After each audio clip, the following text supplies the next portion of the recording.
Hello guys, প্রথমে আমি একটা কড়াই তেল ঢেলে দেব। তার মধ্যে কেটে রাখা আলুগুলোকে দিয়ে দেব। তার মধ্যে 1 চামচ হলুদ গুঁড়ো, 1 চামচ নুন দিয়ে একটু লাল লাল করে ভেজে নেব।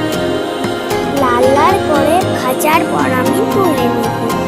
সেই কড়াই আমি পেঁয়াজ দিয়ে দেব, আদা রসুন বাটা দেবো। পেঁয়াজটাকে লাল লাল করে ভেজে নিয়ে কষে রাখা মুরগির চামড়াটাকে দিয়ে দেব। তারপর 1 চামচ নুন, 1 চামচ লঙ্কা গুঁড়ো, 1 চামচ কাশ্মীরি লঙ্কা, 1 চামচ হলুদ গুঁড়ো দিয়ে ভালোভাবে নাড়াচাড়া করে নিতে হবে। তারপর পরিমাণ মতন গরম মশলা দিয়ে নাড়াচাড়া করে নেব। তারপর ভেজে রাখা আলুগুলোকে দিয়ে দেব। তারপর জল দিয়ে ভালোভাবে নেড়ে নেব।